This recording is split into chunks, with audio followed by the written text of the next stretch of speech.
Science snake.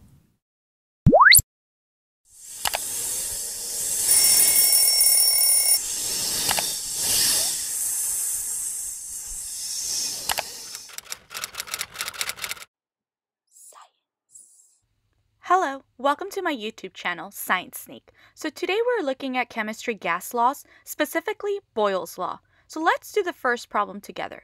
Boyle's law is P1V1 equals P2V2, where P stands for pressure and V stands for volume. Number 1. A little boy has placed his new toy into a balloon with a volume of 2.5 liters at a pressure of 1.0 atm. If the boy takes his new toy scuba diving at a depth of 35 meters, where the pressure is 3.5 atm, how big will the new toy's balloon be? So let's start with step 1, identify the variables. What I did here was use different colored highlighters in order to identify each of those variables. If you don't have highlighters, you can always underline important variables in any word problem you are solving. Think of number 1 referring to initial, what you are starting with, and the number 2 as a final variable or item you end up with. So I went ahead and highlighted P1 in yellow, which is pressure of 1.0 atm. Next, I highlighted volume of 2.5 liters as my V1. Third, I highlighted pressure is 3.5 atm as my P2, which is my final pressure. And lastly, V2 is unknown. That is what we are looking for. I highlighted the word big because that is our key term. That is our clue to what we are looking for. By big, they are referring to volume of the balloon.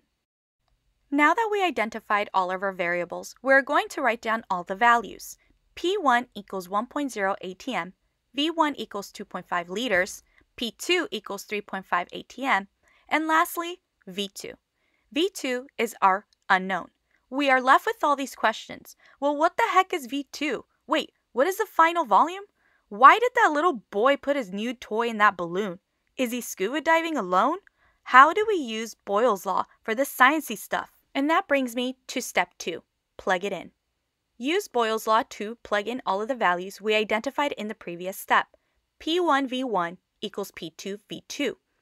1 atm times 2.5 liters divided by 3.5 atm equals V2. So go ahead and grab your calculator and plug in those numbers. You plugged and now you chug. V2 equals 0.712 liters. So let's pause and ask ourselves, does this answer make sense in the real world? Well, the answer is yes. When you increase pressure, the volume decreases, creating a smaller space for gas to move in. So now it's your turn. Go ahead and pause this video and solve for number 2. Don't forget to identify the variable, plug, and chug. Alrighty, you're back. So you either gave up or you found the answer. V2 equals 32,000 meters cubed.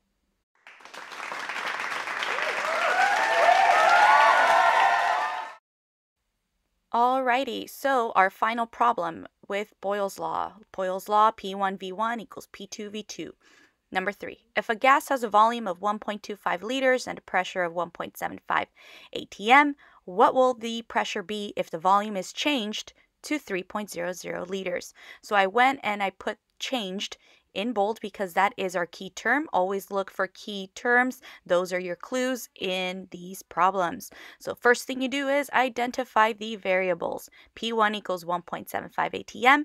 V1 equals 1.25 liters. What the heck is P2? I don't know. V2 equals 3.0 liters. So we are going to be looking for pressure because it tells us in the problem. What will the pressure be if the volume is changed to 3.00 liters? So what is P2? Step 2, we are going to plug it in. We have the variables, right? We have the values, 1.75 atm times 1.25 liters divided by 3.0 liters to solve for pressure. And then that gives us 2.1875 divided by 3.00. We punch that in the calculator for our final step, which is chug, and we get P2 equals 0.729 atm.